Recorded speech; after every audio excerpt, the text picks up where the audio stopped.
Salut à tous et bienvenue pour cette deuxième vidéo sur la playlist dédiée à FreeRadius. Donc dans la première vidéo, on a vu comment installer FreeRadius et configurer une authentification basique, à savoir avec un fichier plat, dans le fameux fichier user et le client.conf pour ajouter notre NAS. On a également vu rapidement le Dynamic VLAN Assignment dans l'Inner Tunnel pour pouvoir avoir une assignation dynamique basée sur l'utilisateur qui se connecte. Dans cette deuxième vidéo, on va mettre en place l'intégration entre FreeRadius et un serveur SQL, moteur relationnel. Donc ça sera MySQL/MariaDB dans le cas présent. On installera peut-être également une petite interface pour gérer ça de manière plus simple comme PHP-MyAdmin ou ADMiner, on verra. Mais voilà, donc l'idée c'est de voir comment rendre FreeRadius un peu plus scalable parce que gérer les choses avec des fichiers plats c'est bien, mais quand on a un environnement avec beaucoup d'utilisateurs, de réseaux, etc., ça peut devenir plus complexe. La partie SQL va nous permettre également de mettre en place tout ce qui est accounting, puisqu'on le verra après en fait, lorsqu'on va installer MySQL et importer, créer créer la database avec les différentes tables à l'aide du script, du fichier SQL fourni par FreeRadius, on aura également une table pour l'accounting qui nous permettra de définir des limites de débit par utilisateur, en tout cas, ou des maximum de quantité de données transférées, des limites sur la durée de session, peut-être mettre en place ce qu'on appelle le COA. Je crois qu'Unify le supporte, on verra plus tard. Mais voilà, donc l'objectif, on va un peu voir tout ça lors de cette vidéo. Donc je vous propose tout de suite de commencer.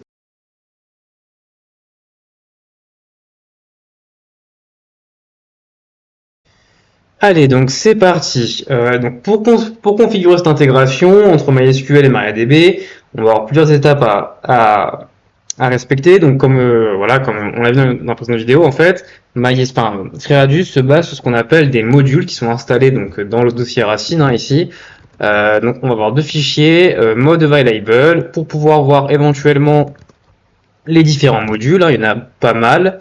Notamment pour l'intégration avec l'Active Directory, etc. Donc la partie LDAP, voilà. Donc il y en a pas mal. Et ensuite, on aura dans ce dossier-là, on fera la configuration. Et dans l'autre dossier qui est juste au-dessus, qui s'appelle Mode Enable, on va avoir toute la partie en fait. Vraiment, c'est là-dedans que FreeRadius viendra récupérer la configuration des modes qu'on a voulu activer. Donc voilà. Donc on va quand même vérifier que le serveur est bien, le plugin est bien installé. C'est possible qu'il y soit pas. Donc ça va être FreeRadius MySQL. Voilà. Et on va venir installer MariaDB Server.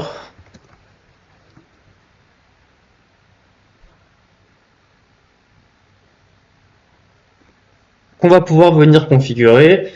Donc soit on peut le configurer avec la petite commande qui est fournie, à savoir MySQL Secure Installation pour changer le mot de passe-route, configurer l'accès anonyme, les bases de test, etc. Mais c'est pas forcément nécessaire. Nous, ce qu'on va juste venir faire de manière très simple, c'est se connecter à l'instance. Donc par défaut, le mot de passe est nul. On va pouvoir tout simplement créer, donc de manière classique, une database. Un utilisateur et lui affecter des droits dessus. Donc voilà, donc on peut directement lancer, si je dis pas de bêtises, cette commande. Donc on va fournir tous les privilèges à un utilisateur. Donc les privilèges, c'est de faire de l'insert, du select, du update, du alter, ce que vous voulez, dans le langage SQL, sur la base de données ainsi que toutes ces tables, et on va créer un utilisateur. Voilà, on va lui mettre un mot de passe, peu importe. Voilà. Hop, on peut faire un petit coup de flush privilège pour recharger les privilèges. Et normalement, si on fait un petit show databases, on devrait avoir notre database Radius qui est là. En fait, si vous voulez cette database, ce qu'on va faire, c'est qu'on va venir dans la configuration du plugin FreeRadius, la configurer. Alors bien évidemment, dans le cas d'une production, il faudra un mot de passe un peu plus sécurisé. Ce qu'on va faire, c'est qu'on va aller dans mode available et on va éditer le fichier SQL. Donc c'est là, on a dit que ça supporte du Postgre, du Oracle, du MySQL, du MS SQL. On va pouvoir créer des groupes, etc., faire des choses. Donc dans la configuration du SQL, il va falloir le configurer plusieurs choses. Donc tout d'abord, on va configurer le dialecte pour dire quel type de base on va utiliser. Donc nous, c'est du MySQL, on a vraiment une instance, voilà. Il va falloir configurer ce qu'on appelle un driver, en tout cas on en a plusieurs, donc il va falloir décommenter le driver qu'on veut utiliser ou le configurer. Donc dans la documentation de FreeRadius, normalement c'est MySQL, voilà, driver MySQL, et ensuite il va falloir fournir les différentes informations de connexion à la base SQL. Alors je sais plus si par défaut c'est existant et il n'y a plus qu'à commenter, mais j'ai pas l'impression. Donc on va venir juste en dessous et venir ici. Alors moi je vais m'aider à côté de Internet, il n'y a pas de souci, mais on va venir configurer donc les informations, à juste adapter forcément à votre configuration. Donc le serveur qui héberge la base de données, dans notre cas, c'est du localhost. Hein. Le port, il est standard, c'est 3306 pour SQL. Il va falloir définir l'utilisateur, la base de données. Donc le login pour moi, ça va être Radius, tout simplement. C'est ce qu'on a créé juste après. Hein. Je vais faire attention à la notation. Un mot de passe. Donc moi, j'avais mis ça. Vous savez ce que vous voulez. Et il va falloir définir la variable qui s'appelle radius underscore db, qui est la database qu'on a créée. Ok. Alors juste petite chose, attention, je sais pas si vous l'avez vu, mais quand on descend, quand on va dans la partie MySQL, il y a toute cette partie TLS. Par défaut, il va attendre une connexion chiffrée, sécurisée en fait vers SQL. Alors nous, on n'a pas forcément, de certificat. Donc ce qu'on va faire, c'est qu'on va venir commenter tout ça. La connexion sera pas sécurisée, mais là actuellement de toute façon c'est en local. Mais on pourrait venir également sécuriser la connexion sur la base de données. Donc, attention juste aux accolades. Hein. Voilà. Et normalement, si je dis pas de bêtises, ça devrait suffire. Et maintenant, ce qu'on va faire, c'est faire un lien symbolique de ce fichier, tout simplement. Vers le dossier mods, si j'y arrive, enable, et le fichier s'appellera SQL. Voilà pour la première étape. Donc la deuxième étape qu'on doit faire, c'est demander à FreeRadius. En fait, quand on installe le paquet FreeRadius MySQL, on va avoir tout simplement globalement un script, un point SQL, un schéma qui va être fourni pour pouvoir tout simplement créer nos tables. Hein. Donc voilà, on va retourner dans FreeRadius et ça se trouve dans le dossier mods config, c'est ça, SQL main MySQL normalement, et là voilà, on doit avoir un schéma.sql qui est là. Si on affiche, va nous créer en fait les différentes tables dont on a besoin. Enfin, il va pas créer du coup comme je l'avais dit la base de données, mais les tables. Hein. Donc voilà, donc une table qui va inclure les NAS. Voilà, pour remplacer le fichier client.conf, pardon, et voilà. Donc pour injecter dans la base de données, ce qu'on va faire, c'est qu'on va faire MySQL. Alors on va le faire, soit on peut le faire avec l'utilisateur root, il n'y a pas de souci. Donc password, on va donc password pour qu'on demande de le fournir, et on va spécifier la base de données dans laquelle on va importer le schéma. Donc il y a un nouvel mot de passe, et normalement maintenant si on refait un petit MySQL root et qu'on fait un use radius et qu'on fait un show table, on va voir nos différentes tables. Donc on peut faire un select depuis n'importe quelle table. Il n'y a rien actuellement, mais on pourrait, je connais plus les commandes par cœur, mais afficher les colonnes, etc. Donc voilà. Donc là, c'est bon. Donc là, il faudrait redémarrer FreeRadius, mais nous, comme on va le faire tourner en mode debug, c'est pas forcément nécessaire. Donc maintenant, ce que je vous propose dans la suite de la vidéo, c'est qu'on va installer, pour que ça soit un peu plus simple et qu'on si on administre FreeRadius vraiment dans un cadre périn et qui va durer, ça sera mieux d'avoir une interface web plutôt que s'embêter à lancer toutes les commandes en langage SQL. Donc on va installer un outil qui va nous permettre tout simplement d'administrer de manière graphique notre base de données Radius et notamment.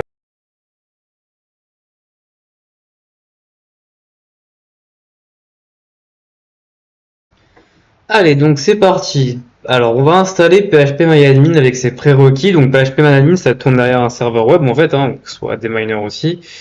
Du coup, il permet tout simplement d'administrer à partir d'une simple page web nos bases de données. Donc c'est parti.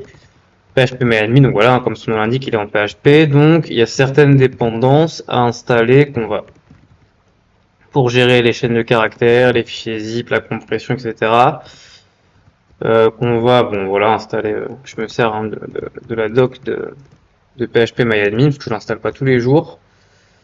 Hop, j'ai un apt intro. Et normalement, après, on va avoir des questions, voilà.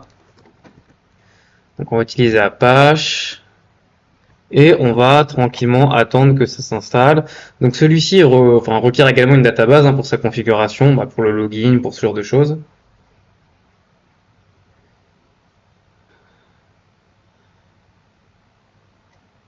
Donc on va voir ça juste après. Donc là on voit qu'il travaille sur toute la partie PHP, donc voilà, donc différentes choses, l'installation des librairies, et normalement après dans la partie Apache, on devrait avoir des choses, voilà, enable, donc il a activé le site par défaut, il a créé un simulink pour les services, donc voilà.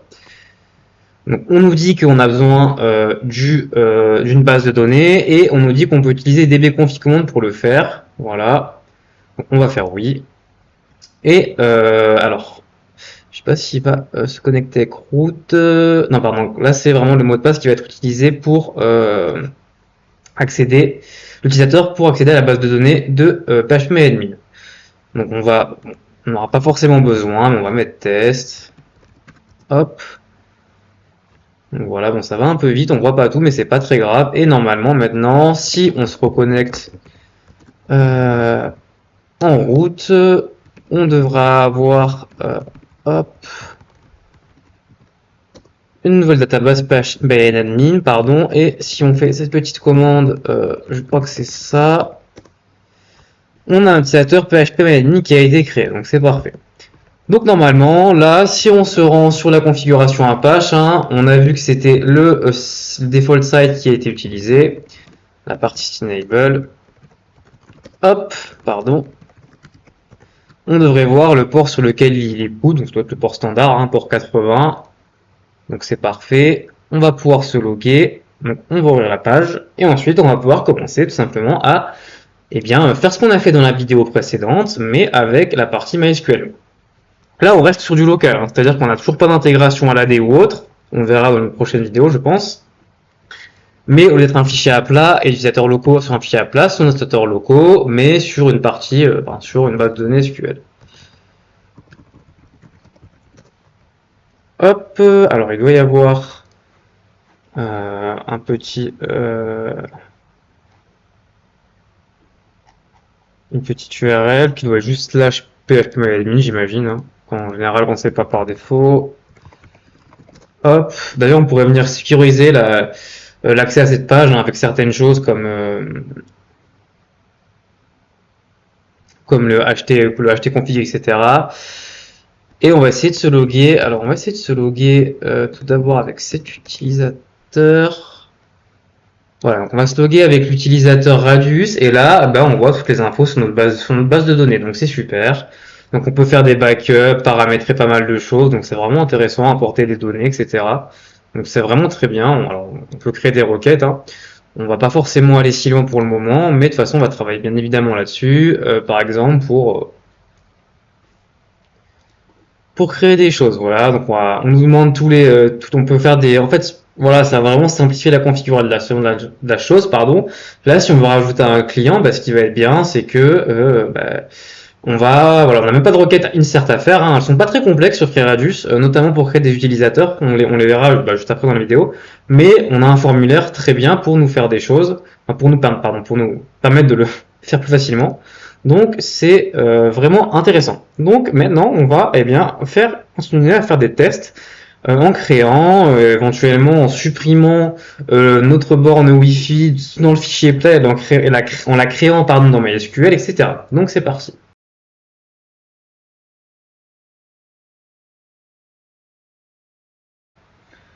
Allez, donc c'est parti. Donc ce que je propose, c'est tout simplement de créer un NAS. Alors normalement, je pense que l'ID va être généré forcément automatiquement. Il doit être en auto-incrémente.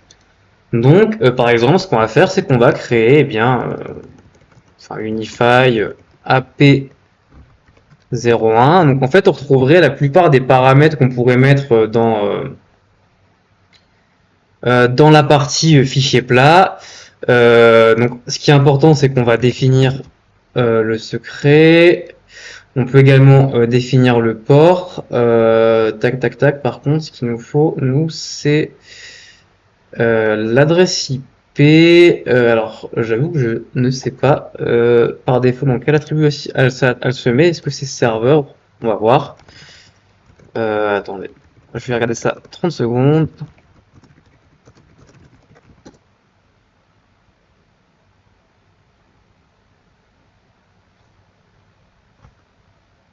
Alors, donc le short name, on pourrait le définir, on pourrait définir le type, ça permet de faire des règles après, si c'est un réseau wireless, si c'est un réseau câblé, etc. D'accord, donc c'est vraiment dans NASName qu'il faut mettre effectivement la partie adresse IP, donc on va faire ça. Et moi c'était hop, je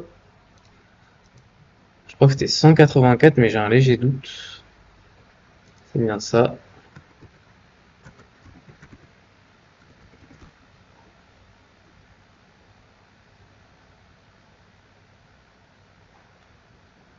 Voilà, et normalement, on peut exécuter la requête. Voilà, donc elle a bien été insérée. Et si on essaie de parcourir la table, on va bien voir qu'on va avoir notre information. Donc les autres colonnes ne sont pas obligatoires.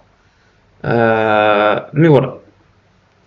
Maintenant, ce qu'on va faire, c'est qu'on va tranquillement aller, on va retourner dans notre configuration FreeRadius. Voilà. Et on va venir éditer notre fichier.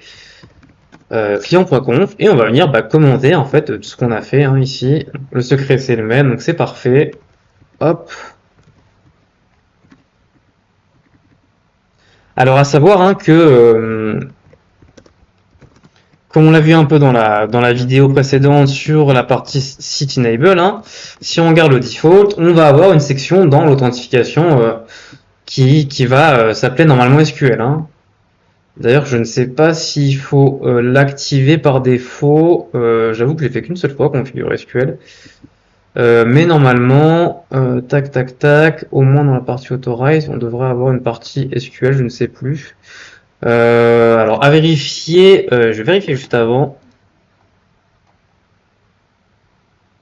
S'il n'y a rien à faire dans cette partie-là, mais je pense que par défaut, non, il va parser, il va faire la requête SQL. Ça peut être aussi dans la partie inner tunnel. Alors, si on fait un cat default grep SQL, voilà, donc bon, voilà. C'est ce fameux module qui va permettre de faire les requêtes SQL. Donc il faut juste normalement qu'il soit pas commenté si je dis pas de bêtises. Pareil pour la partie inner tunnel. Donc voilà.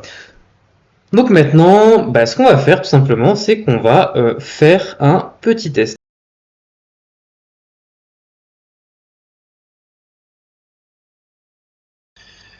Allez, du coup, avant de tester, quelques petites précisions. C'est vrai parce que je me suis rendu compte que j'avais quelques erreurs.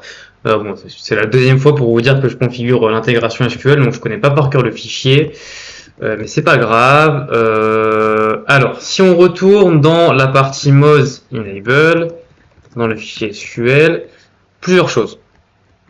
Déjà, par défaut, là, on a respécifié les informations, différentes variables. En fait, elles sont plus basses en fait dans l'arborescence. Alors j'avais oublié de commenter aussi cette petite accolade, donc voilà, si vous l'avez, n'hésitez pas à la commenter. Donc voilà, donc là vous avez les différentes tables qui sont définies et surtout, chose importante, je crois pas que ce soit le cas pour la table user, mais en bas on a différentes variables. Voilà, donc celle-là a été commentée, et il faut décommenter read client list pour bien dire qu'il faut lire les clients, les NAS depuis la base SQL.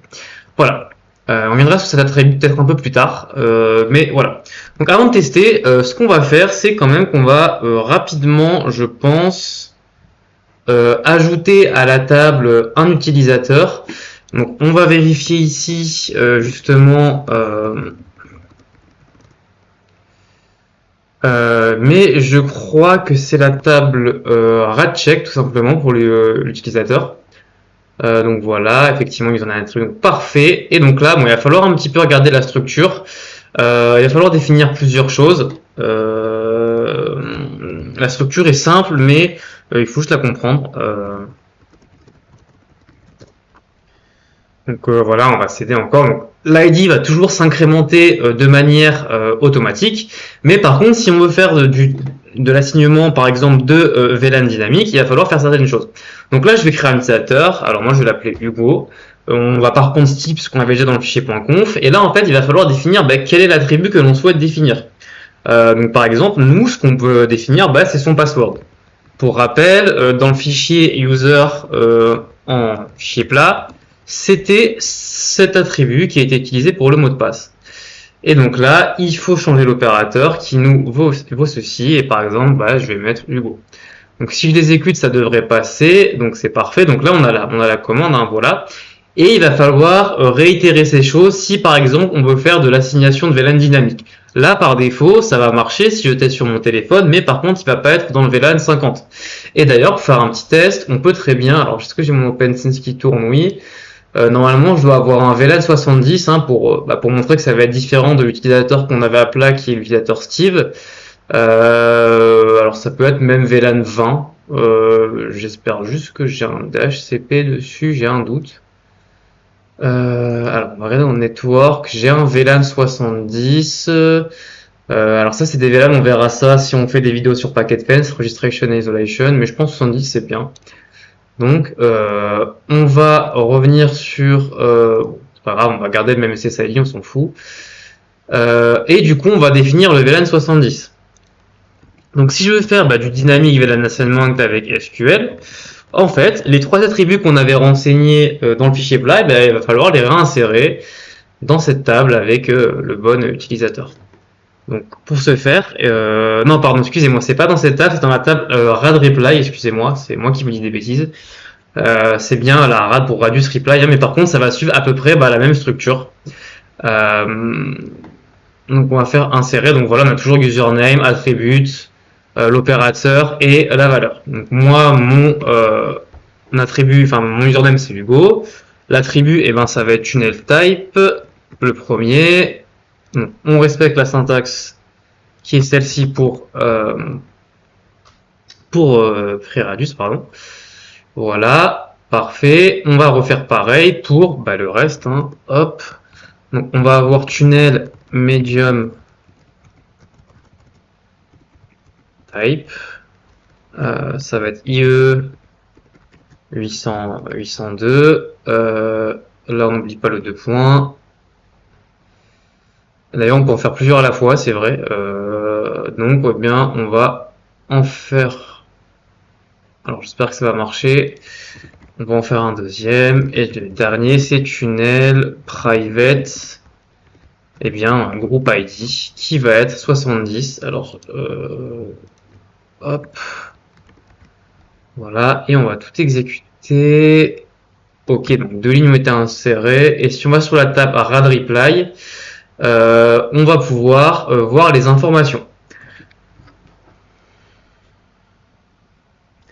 Donc ce qu'on peut faire maintenant, c'est qu'on va tout simplement tester tout ça sur le téléphone. Tac. Donc on va vérifier juste avant qu'on n'ait pas triché, mais si on va dans le user, pardon, pas le client, j'ai pas d'utilisateur qui s'appelle Hugo, donc j'ai pas refait de conf particulière. Hop, mais ce que je vais faire, c'est que du coup, alors 2 petites secondes, hop, voilà, je vais réafficher l'écran de mon téléphone, on va repasser en TTLS, je vais mettre mon utilisateur qui s'appelle Hugo, j'ai pas de notion de RIM ici, et comme mot de passe, j'ai mis Hugo, je crois. Alors je vais juste repasser sur l'ordinateur pour qu'on voit un petit peu les logs de FreeRadius, voilà, et je vais me loguer. Et donc là, on voit bien qu'on a les réponses qui m'ont été fournies comme il faut. Et normalement, voilà, donc j'ai bien mon OpenSense qui fait DHCP, donc j'ai bien obtenu l'IP dans le bon VLAN. Donc, cela valide que c'est fonctionnel. On a créé le NAS, on a créé le dynamique VLAN Assignments, et on va pouvoir passer à la suite.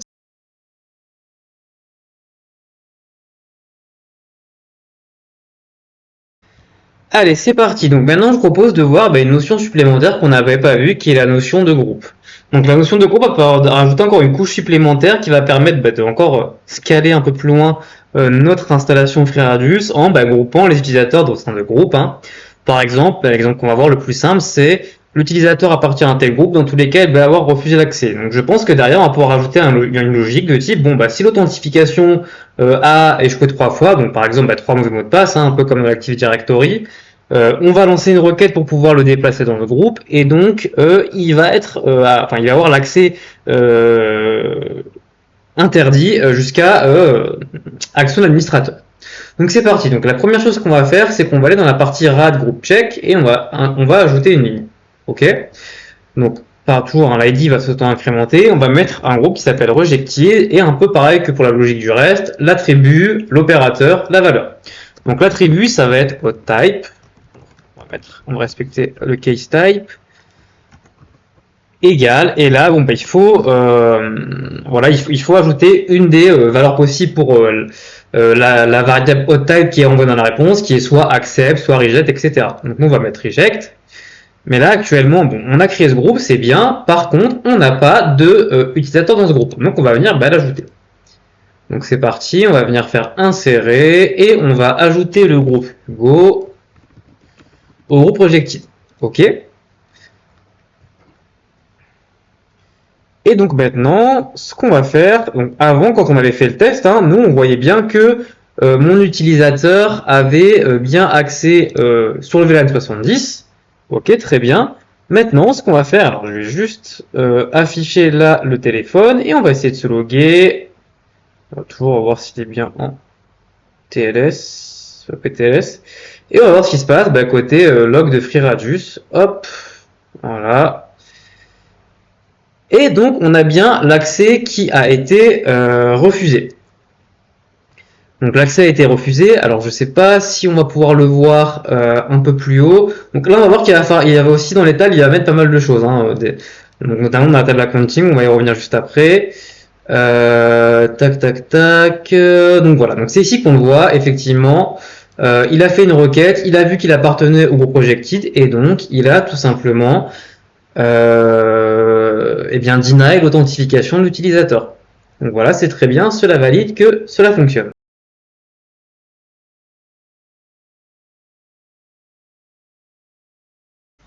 Allez, donc avant de conclure la vidéo, on va travailler sur la partie accounting, un petit peu voir comment ça fonctionne. Ça sera un petit peu plus clair, je pense, que sur la partie NPS. Voilà. Donc là, vous voyez, j'ai fait quelques petits tests pour être sûr que ça marche, qu'on va refaire ensemble. Je vais pas forcément montrer mon téléphone, ça n'a pas trop d'intérêt. Ce qui va être important, c'est ce qui va se passer sur la base. Donc, pour activer l'accounting, tout d'abord sur la partie Unify, si vous êtes sur Unify, ça va dépendre de votre matériel. Dans la partie Radius, il va juste pas falloir oublier de penser d'ajouter. En fait, nous on n'avait que ça, on n'avait que la partie Radius, enfin la partie authentification quoi. Et là, il faut rajouter la partie accounting server, donc rentrer votre IP adresse. Le secret est exactement le même que celui qu'on a inséré dans la base de données SQL pour le NAS, le network server, la borne Wi-Fi. Et on a la partie, ensuite, on va mettre là exactement la même chose. La seule chose qui va changer à part l'IP, c'est le port. Au lieu d'être 1812 pour la partie authentification, autorisation, c'est 1813 pour l'accounting, c'est un autre port. Ça permet également d'avoir, on pourrait également aussi avoir un serveur dédié pour l'accounting en fonction de la volumétrie. Et là, on peut venir cocher, ça c'est côté Unify, ce qu'on appelle les interim updates, c'est-à-dire qu'Unify va mettre à jour toutes les minutes en fait les informations. L'accounting, en fait, si on retourne sur la page ici, si on regarde la table, en fait, on va voir qu'on va avoir beaucoup d'informations. Donc un ID qui va être géré côté FreeRadius, le username. On va pouvoir dire à quel moment la connexion a commencé pour mettre des limites, etc. La mise à jour, à quelle date ça a été mis à jour. On peut définir un stop time si on veut dire on veut déconnecter l'utilisateur. On peut avoir aussi des notions de débit en termes de débit montant, descendant, combien d'octets ont été consommés, enfin plutôt de quantité, combien d'octets ont été consommés, etc. On va avoir des informations sur la MAC adresse. Et après on pourra faire plus des choses. On ne verra pas forcément dans cette vidéo, mais il faut savoir que c'est possible. Donc une fois que ça c'est fait, côté Unify, il n'y a pas grand chose à faire, il me semble, côté FreeRadius, parce que par défaut dans les Site Enable, donc dans le default, ça c'est plus de la communication entre le NAS, donc la borne Wi-Fi, et le serveur. Bah, par défaut c'est activé en fait, hein, dans la section accounting. Il y a une section accounting si vous voulez. Si on fait un cat default et qu'on grep accounting, donc il y a une section en fait, voilà, accounting, et dedans il y a SQL qui est autorisé par défaut. Et si on retourne rapidement dans la partie mods, enfin les modules autorisés, on peut faire un cat de SQL et faire un grep ACTT, et on va avoir la table d'accounting qui a été créée. Mais par défaut ça va marcher. Par contre, ce qui va être intéressant, c'est de relancer FreeRadius en mode debug. Alors, je vais juste me déconnecter temporairement de mon VLAN de test avant de le faire. Hop, voilà. Je vais lancer FreeRadius. Et là, je vais me reconnecter au VLAN 50, voilà. Et normalement, voilà, donc là, on a des choses qui sont un peu liées à l'accounting qui ont été mises à jour. Donc voilà, donc une accounting response a été envoyée, hein, voilà, pour lui dire qu'on veut faire de l'accounting. Et là, dans Radact, on va voir ce qui a été inséré, hein.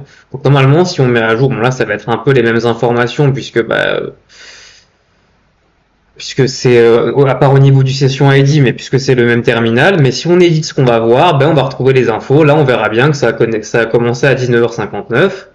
Et normalement, si on attend une minute, hein, bon après on a des notions de liens, de normes, etc. Si on attend une minute, là on voit bien que le nombre d'octets est à 0. Hein. Donc là c'est l'IP qui a été fourni, mais ça elle était fournie par le serveur d'HCP local. Donc voilà. Par contre, si on attend une minute, normalement, on voit qu'on avait les comment ça s'appelle,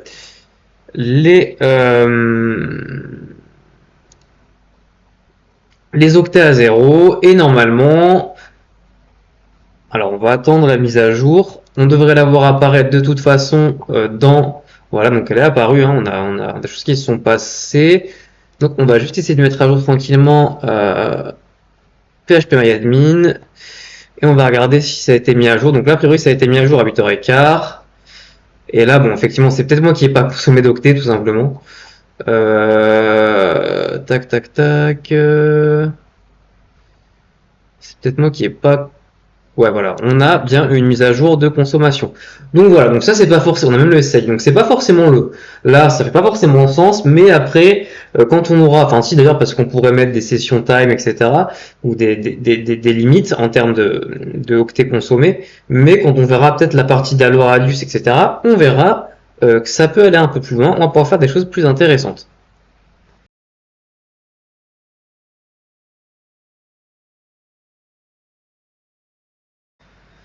Donc voilà, je vous propose de vous arrêter ici pour cette vidéo, voilà, qui dure déjà une petite trentaine de minutes, donc c'est amplement suffisant. Donc ce qu'on a vu dans cette vidéo, bah, c'est comment mettre en place l'intégration entre FreeRadius et un moteur de base de données, ici SQL. Hein.